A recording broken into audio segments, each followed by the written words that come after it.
Kembali di Kompas Siang, Saudara. Warga di Kabupaten Benar Meriah, Aceh harus berjalan kaki selama berjam-jam melewati medan terjal demi mencari sembako di kota Lok Sumawe. Di tengah situasi sulit, uluran tangan dari masyarakat terus bermunculan. Salah satunya datang dari warga Aceh Utara.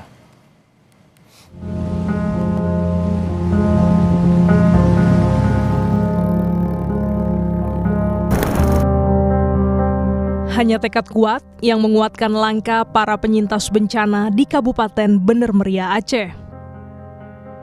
Berjam-jam mereka berjalan, menembus bukit terjal berlumpur demi menjemput bantuan.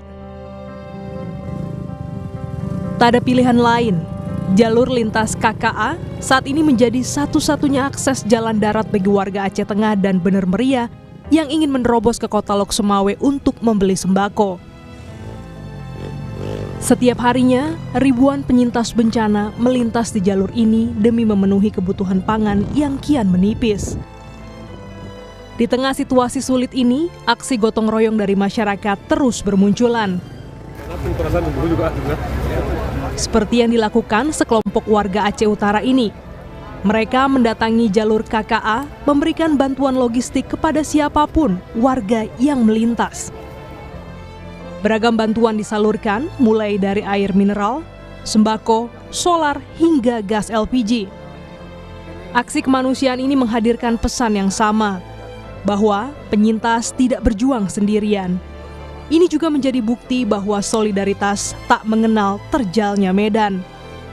Setiap langkah kecil, setiap uluran tangan, membawa harapan baru bagi ribuan korban bencana. Meski demikian, perhatian dan bantuan berkelanjutan dari pemerintah untuk pemulihan pasca bencana tetaplah sangat dibutuhkan. Tim Liputan Kompas TV.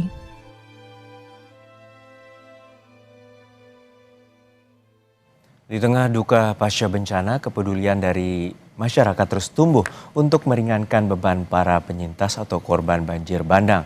Sudah bergabung bersama kami Ferdiansyah, seorang warga Aceh Utara yang juga terdampak banjir bandang pada akhir November lalu, namun tetap memilih untuk membantu saudara-saudara mereka di wilayah Aceh yang sampai saat ini masih terisolasi.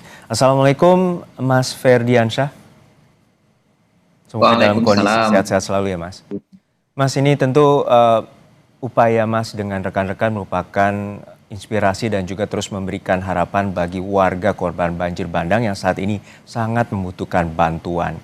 Dan melalui visual kita lihat bahwa mereka berjalan kaki hingga puluhan kilometer untuk mendapatkan makanan maupun air bersih. Lalu seperti apa upaya Mas untuk saat ini memberikan bantuan terutama di wilayah yang saat ini masih terisolasi?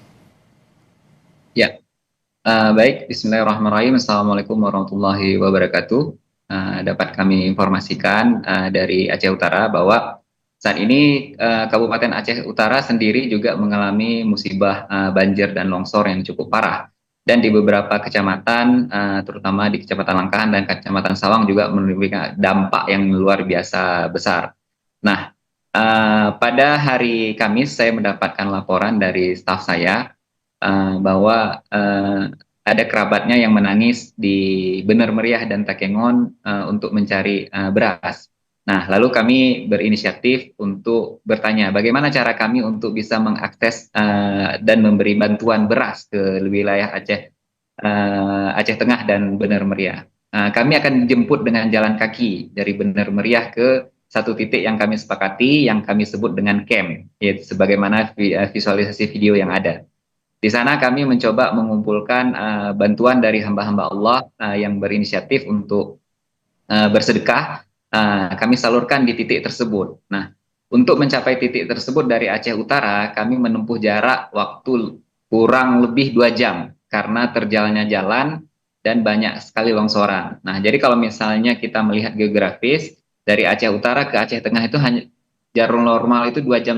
Tetapi ini baru di titik perbatasan Aceh Utara dan Aceh Tengah Bener Meriah saja kami harus menempuh waktu 2 jam dengan cara mendorong mobil di beberapa lokasi, menurunkan logistik agar mampu dilalui dan berantri dengan banyak kendaraan lainnya. Sehingga medan yang kami tempuh juga bukan medan yang sederhana, tapi juga medan yang penuh dengan rintangan dan resiko yang ada. Namun karena jeritan saudara-saudara di sana membutuhkan, kami terpanggil untuk mengantar bantuan ke sana dengan resource yang kami punya.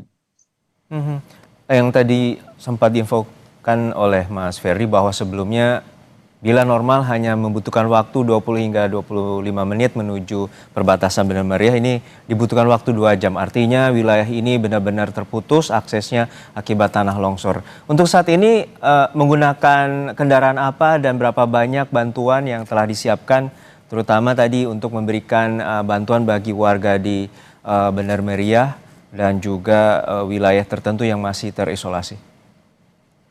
Nah, untuk ke daerah sana kami mengumpulkan sedekah dari hamba-hamba Allah. Jadi logistik yang kami hantarkan juga tidak cukup banyak. Namun semoga itu bisa meringankan, Mas. Nah, kalau untuk menuju ke sana dari titik jumpa kami dengan narahubung lokal itu menuju Benar Meriah dan Aceh Tengah itu masih cukup jauh dengan berjalan kaki.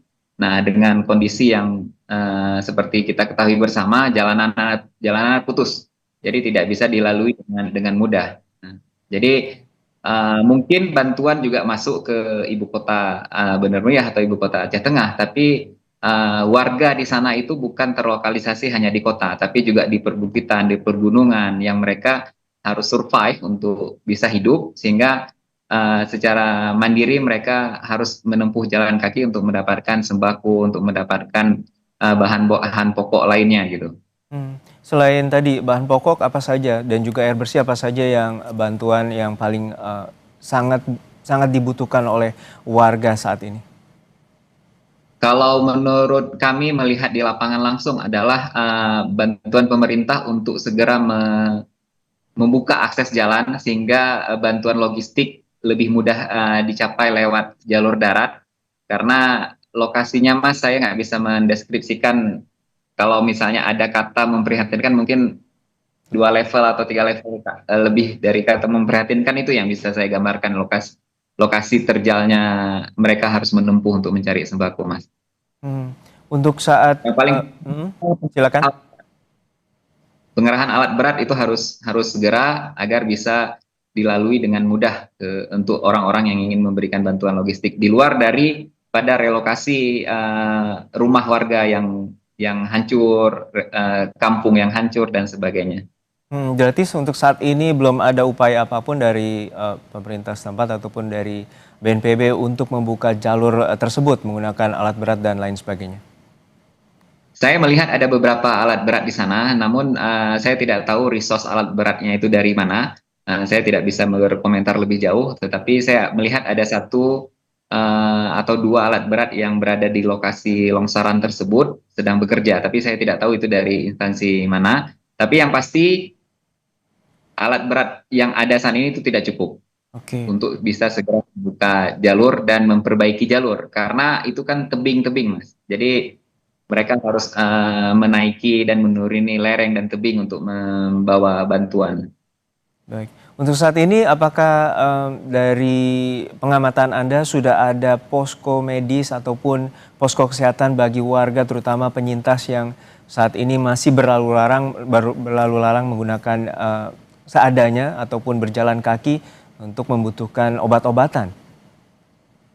Saya tidak melihat adanya posko kesehatan ataupun posko satgas bencana dan segala macam posko lainnya yang ada di situ. Saya tidak melihat. Hmm, hmm, hmm. Rata-rata mereka membawa berapa banyak bantuan logistik sehingga untuk kembali ke rumah mereka, ke asal mereka di Aceh Tengah ataupun di Benar Meriah, sehingga keluarga mereka yang saat ini masih kekurangan makanan ataupun air bersih, mereka menggendong berapa banyak bantuan logistik? Mereka bukan membawa bantuan, Mas, tapi mereka mencari bantuan. Oke. Karena bantuan semua bisa tersentuh ke mereka. Jadi makanya kita terpanggil untuk memberi bantuan sekadarnya, semampu kita. Jadi mereka itu menempuh jalan puluhan kilo, berjam-jam itu untuk mencari bantuan. Nah, dan mereka yang mereka gotong itu mungkin lebih dari 30 kilo. Ya, Nah, itu karena kalau yang mereka berhasil membeli beras satu sak beras itu 15 kilo, itu baru beras saja 15 kilo. Mereka Ya. juga harus membeli BBM dan segala macam yang harus mereka pikul untuk dibawa. Ya, artinya mereka berjalan kaki puluhan kilometer demi mendapatkan bantuan, mencari bantuan seperti tadi yang disampaikan. Kemudian dia harus menggotong kembali sekitar 30 kilo, baik itu berisi bantuan beras, minuman ataupun BBM dan akan kembali lagi berjalan kaki ke rumah mereka untuk dibagikan kembali. Untuk saat ini berapa kali bantuan yang diberikan dalam arti sehari ataupun sepekan ini dalam rencana Mas Ferdi dan kawan-kawan untuk memberikan bantuan? Kami baru baru memberi bantuan ke sana 2 kali, Dua kali. hari Jumat kemarin. Mhm, mhm. Dan untuk saat ini rencana Mas Ferdi ada koordinasi juga dengan pihak-pihak terkait agar bantuan ini juga efektif dan juga memberikan banyak logistik bagi warga yang membutuhkan. Kebetulan karena kami ini adalah inisiatif mandiri, jadi kami tidak mengatasnamakan instansi apapun. Jadi kami tidak apa namanya, belum ada niatan berkolaborasi. Tetapi kami terus menyuarakan bahwa masyarakat di sana terputus akses, membutuhkan kehadiran pemerintah, membutuhkan kehadiran unit-unit satker terkait, dan sehingga bisa terorganisir dengan baik. Sehingga kalau menurut pandangan kami, beberapa hal yang bisa kami usulkan untuk pemerintah, yang pertama adalah bisa mempercepat pembukaan akses jalan dengan mentaskoskan alat-alat berat, lalu akses tersebut bisa digunakan oleh para relawan untuk dapat membantu dengan lebih banyak. Yang kedua, bantuan air bersih, tidak hanya air minum, tetapi juga air bersih, mulai dari truk-truk tangki, relokasi dari tempat korban, dan pembukaan dapur umum. Nah, jadi karena di sana perbukitan dan lereng-lereng, jadi menurut saya butuh dapur-dapur umum besar yang bisa ditaskoskan menjadi lokasi tanggap darurat bencana di sana, tancapkan bendera merah putih di sana, bangun tenda besar, sehingga orang bisa berkumpul di sana. Nah, kalau mengharapkan pemerintah saja, saya rasa itu tidak mampu, Mas. Karena mayoritas pemerintah pun juga mengalami dampak yang sama. Jadi, yang real di lapangan saat ini adalah korban membantu korban. Ya, korban membantu korban dan saat ini juga sebenarnya Mas Ferdiansyah juga salah seorang penyintas. Untuk saat ini bagaimana kondisi rumah Anda, keluarga Anda, terutama di wilayah Aceh Utara? Untuk kondisi saya, alhamdulillah sehat, alhamdulillah. Saat kejadian tanggal 26 November, saya juga terisolasi selama lebih kurang 4 hari, hampir 5 hari, Ya. di mana dalam rumah saya itu seleher saya, kebetulan tinggi saya 171, jadi hampir 1,5 meter air yang tergenang di dalam rumah, di luar rumah saya lebih dari 3 meter. Kami di wilayah Kecamatan Dewantara juga terisolasi. Nah, saat ini kondisi kami lebih mudah untuk recovery karena kami lebih dekat ke Kota Lok Sumawe. Nah, Kota Lok Sumawe sendiri berdekatan dengan perbatasan Aceh Utara yang tidak terdampak langsung. Jadi kami lebih mudah untuk recovery-nya, Mas. Oke.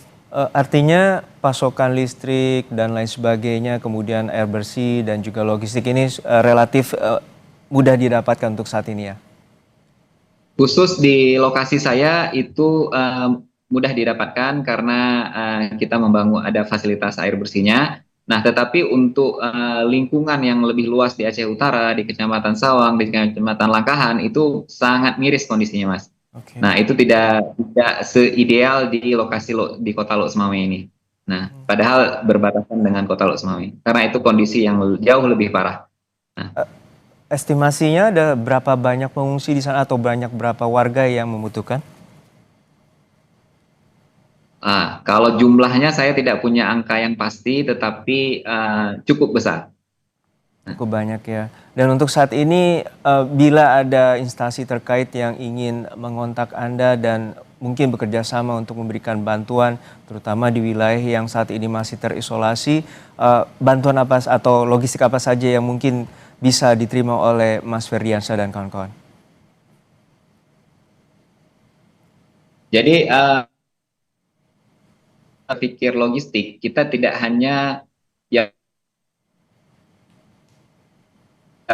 ya kan ya. Cuman yang saya lihat adalah bagaimana bahan itu bisa diolah. Jadi ketika kita mau memberikan selain bahan mentah tadi, baiknya kita ada momen memberikan barang-barang yang sudah siap makan. Oke. Nah, sebagai informasi, kami ketika menuju ke Bener Meriah, kami menyiapkan 3 bungkus nasi perang. Istilah Aceh itu nasi perang, itu nasi harga 6.000 sampai 8.000 yang kami bagikan langsung ke penyintas bencana. Jadi mereka kan sudah tidak makan berhari-hari. Ketika kita kasih beras kan mereka tidak bisa langsung masak juga kan. Nah, tetapi mereka butuh tenaga. Nah, jadi kami berikan makanan langsung yang siap untuk dimakan di tempat.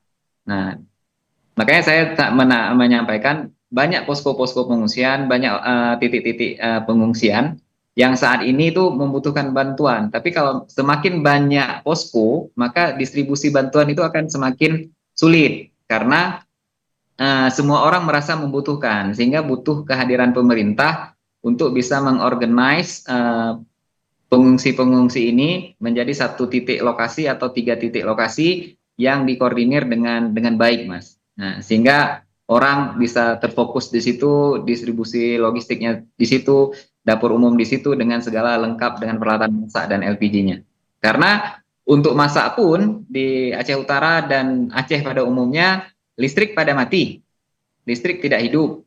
Nah, LPG langka, bahkan tidak ada. Nah, jadi kalaupun yang ada itu ada stok-stok yang lama. Kenapa? Karena kami LPG itu ada didatangkan dari laut, didatangkan dari Medan, sedangkan akses dari Medan menuju ke Aceh saja sudah melewati Aceh Tamiang yang juga kondisinya luar biasa lagi memprihatinkan.